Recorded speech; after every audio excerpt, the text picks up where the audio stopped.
자, 21대 국회가 내놓은 대책을 듣기 위해서 쿨까당이 국회로 출동했다고 합니다. 네, 표창원 소장님을 이어서 21대 국회에서도 아동학대 근절에 관심을 갖고 직접 발로 뛰고 계신 분이 계십니다. 아동학대를 막을 수 있는 방법에 대해 지혜를 모으고 계시다는 주인공을 만나봤는데요. 과연 누구일지 화면으로 만나보시죠.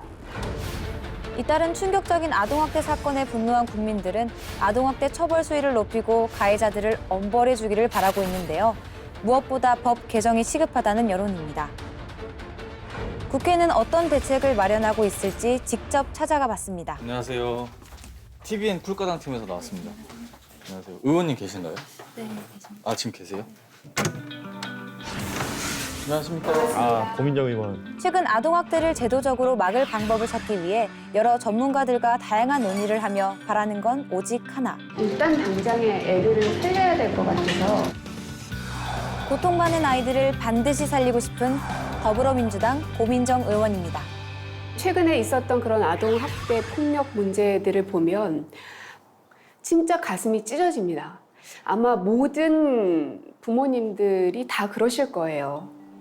어떤 종류의 폭력이든 모든 폭력은 용납될 수 없는 겁니다. 예를 들어 성폭력, 데이트 폭력, 혹은 부부간의 폭력, 그 어떤 폭력도 지금 우리 시대는 용납하지 않습니다. 예전 시대하고는 많이 달라졌죠. 근데 부모가 아이에게 하는 이 폭력에 대해서는 체벌이라는 이유로, 그리고 아이들을 위한 훈육이라는 이유로 폭력에 방점을 두지 않고 아동의 방점을 두었던 게 아닌가. 과연 아이들의 관점에서 이 사안을 바라봤던가. 아이가 그렇게 죽음까지 이르러서야 우리 사회가 반응한다는 그 사실 자체만으로도 너무 가슴 아픈 일이죠. 고민정 의원이 생각하는 현재 아동학대 방지 시스템의 가장 큰 문제점은 무엇일까요? 이 폭력이 일어났을 때 원가정으로 복귀하고 혹은 분리하는 그 부분을 현재는 폭력이 발생 시에는 72시간 동안 분리를 하게끔 되어 있습니다. 과연 그 72시간이 적정한가? 넘을 수 없다. 전 부족하다고 생각하거든요. 그 정도 시간이 지나면 부모님께서 아주 깊이 반성하여서 절대로 다시는 아이에게 폭력을 행하지 않아야겠다라고 각성할 수 있는 시간이 72시간이면 되는가.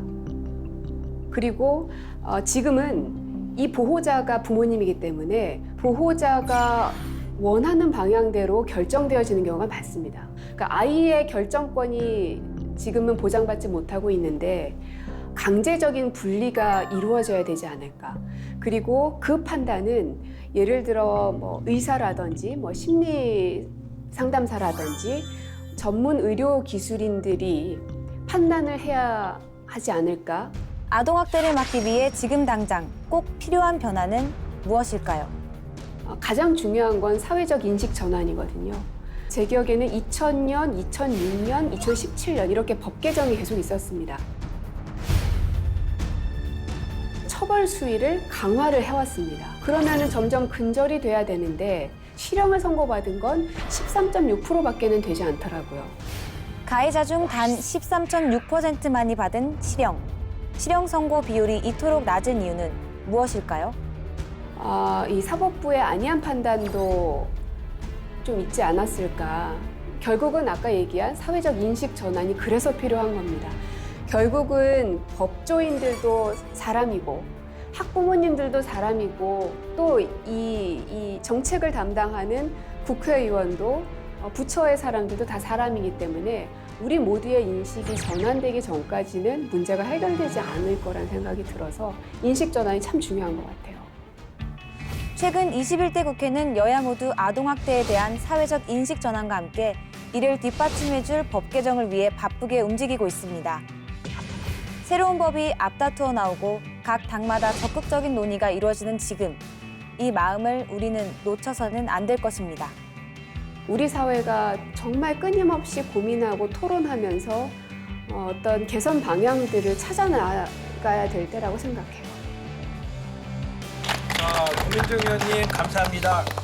꼭 제도 개선을 위해서 힘써 주시기 바랍니다. 자, 세 분 덧붙이고 싶은 거 있으면 한 말씀 해주세요.